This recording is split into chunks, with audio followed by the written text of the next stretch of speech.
शुक्रवार नमाज के बाद शहर के मुसलमान समुदाय ने राष्ट्रपति के नाम का ज्ञापन कलेक्ट्रेट कार्यालय पर सौंपा।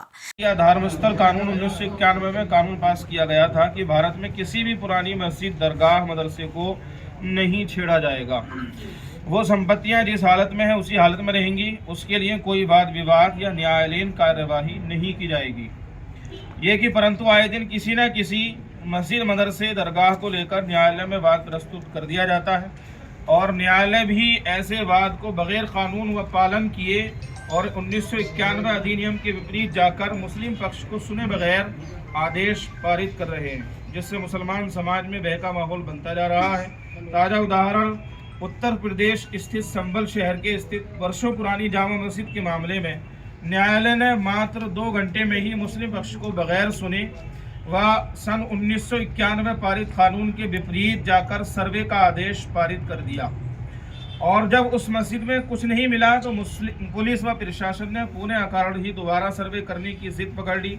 माननीय न्यायालय के एक आदेश के कारण पूरा संभल चल गया और कई नौजवान पुलिस की गोलीबारी से गंभीर जख्मी हो गए। न्यायालय को कानून का पालन कर ही कोई निर्णय या आदेश पारित करना चाहिए। यदि संभल न्यायालय उक्त मामले में जल्दबाजी नहीं करते तो इतने मुस्लिम नौजवानों को अपनी जान से हाथ नहीं धोना पड़ता। ये कि पुणे न्यायालय द्वारा अजमेर राजस्थान स्थित विश्व प्रसिद्ध हिंदू मुस्लिम भाईचारे एकता का प्रतीक सूफी संत हजरत ख्वाजा मोइनुद्दीन चिश्ती रहमतुल्लाहि तआला अलैह गरीब नवाज की दरगाह के संबंध में भी वाद स्वीकार कर लिया और सभी पक्षों को नोटिस जारी कर दिए, जो दर्शाता है कि न्यायालय कानून का पालन नहीं कर रहे हैं, जबकि वर्ष 1991 का अधिनियम मौजूद है जिसका पालन न्यायालय को हर हाल में करना चाहिए।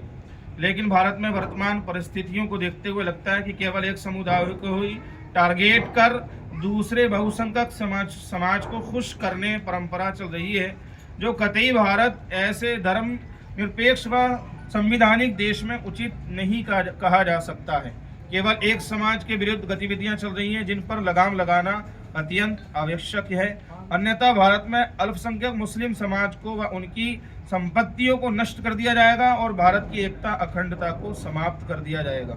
जबकि भारतीय संविधान भारत के हर नागरिक को शांति, प्रेम, आज़ादी के साथ अपने अपने धर्म अनुसार जीवन जीने की स्वतंत्रता देता है, जिस पर कथियत लोग हस्तक्षेप कर संविधान की मूल भावना को नष्ट करने में लगे हैं और मुस्लिम समाज में भय पैदा कर रहे हैं। इस कारण श्रीमान से बहुत ही आशा के साथ प्रार्थना की जाती है कि श्रीमान इन संबंध में ज़रूर से ज़रूर ध्यान फरमाएं और भारत को तोड़ने वालों के विरुद्ध उचित कार्यवाही करें, जिससे भारतीय मुस्लिम समाज के मन में डर का माहौल समाप्त हो और वहाँ भी अमन सुकून के साथ जीवन जी सके। इन्हीं आशाओं के साथ श्रीमान को ज्ञापन देना आवश्यक हुआ है।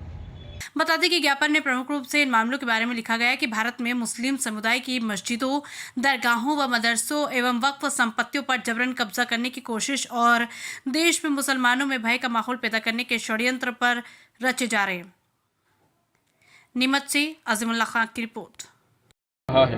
इसी विषय में जो है हम यहाँ पर ज्ञापन देने के लिए जो है हाजिर हुए हैं कि ये जो भी माहौल चल रहा है देश के अंदर और एक समुदाय को टारगेट किया जा रहा है, उसके मस्जिद और मदरसों को टारगेट किया जा रहा है, तो हमारा देश एक ऐसा देश है जिसमें सभी धर्मों को मानने वाले बड़ी एकता के साथ और प्रेम के साथ यहाँ रहते हैं। तो जो लोग इस प्रेम को बिगाड़ने की कोशिश कर रहे हैं, देश के माहौल को बिगाड़ने की कोशिश कर रहे हैं, उन पर सख्त से सख्त कार्रवाई की जाए, भले वो कोई भी लोग।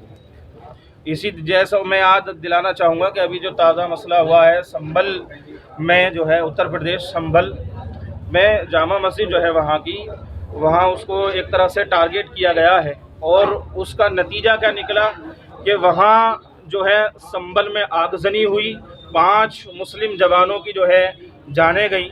तो ये जो भी इस चीज़ के ज़िम्मेदार हैं, और जिम्मेदार देखिए सभी देश जानता है, वीडियो के अंदर सभी कुछ आ गया है, उसमें देश का हर एक बच्चा जानता है कि कौन इसका जिम्मेदार है, किन लोगों ने जो है गोलियां चलाई हैं बच्चों पर। तो उन लोगों पर जो भी इस चीज़ के जिम्मेदार हैं, सख्त से सख्त कार्रवाई की हम यहाँ मांग करने के लिए आए हैं। शेख काजी साहब, आपसे एक सवाल है कि जिस तरह से अभी आपने देखा होगा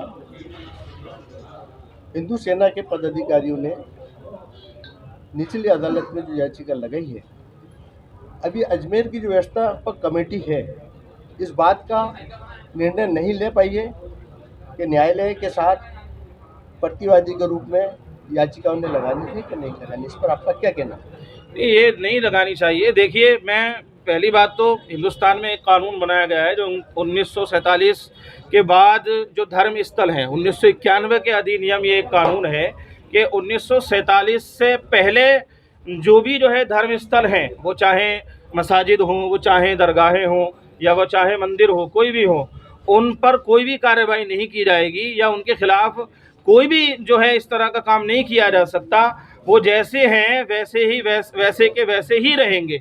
और जहाँ तक ख्वाजा गरीब नवाज़ जो है रहमतुल्लाहि ताला अलैह की बात है, उनकी तो शान ऐसी निराली है जिनको दुनिया की सभी कौमें जानती हैं और सभी कौमें वहाँ हाज़िरी देते हैं।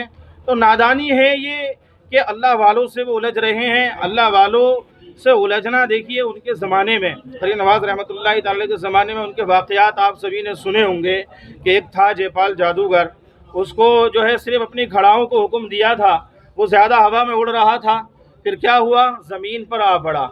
इसी तरह जो है पृथ्वीराज चौहान, उसके ऊँट जो है वहाँ से उठ नहीं पा रहे थे, आनंद सागर को एक छागल में ले लिया था गरीब नवाज़ रहमतुल्लाहि ताला अलैह ने। तो आज भी वो वही गरीब नवाज़ हैं, आज भी उनकी वही शान है। आज भी अगर उनको जलाल आ जाए ना तो बहुत कुछ हो सकता है। इसलिए जो है उन नादानों से मैं यही कहूँगा कि होश के नाखून ने होश में आए और इस तरह के काम से बाज रहें। शेर काजी साहब, एक सवाल हो रही, हिंदू सेना के जिस याचिकाकर्ता ने याचिका दायर की है उसने एक पुस्तक का 2 साल अध्ययन करने के बाद न्यायालय में वाद दायर किया, अपील की, वहाँ के जज साहब ने उसको न्यायालय में चलने योग्य माना है, इस पर आपका क्या? नहीं, चलने योग्य है ही नहीं ना जनाब ये, क्योंकि पहली बात तो इस तरह की जो है याचिका को स्वीकार करना ही नहीं चाहिए। जैसा कि मैंने बताया 1991 एक कानून बनाया गया है, तो ये याचिका स्वीकार होनी ही नहीं चाहिए। और अगर याचिका स्वीकार हो ली तो दूसरे जो है पक्ष को भी अपना पक्ष रखने का मौका देना चाहिए। ये इस तरह का मामला कि 2 याचिका दायर होती है, स्वीकार कर ली जाती है, 2 घंटे में कार्यवाही भी हो जाती है। हमारे यहाँ जबकि देश के अंदर वर्षों तक जो है याचिका लगाने के बाद उस पर कोई कार्रवाई नहीं की जाती है, वर्षों गुजर जाते हैं, वो फाइलें बंद पड़ी रहती हैं। तो इससे तो पता यही चलता है कि एक समुदाय को टारगेट किया जा रहा है, उसको कहीं ना कहीं दबाने की कोशिश की जा रही है, जो हमारा जो है देश का कानून इसकी इजाज़त नहीं देता है।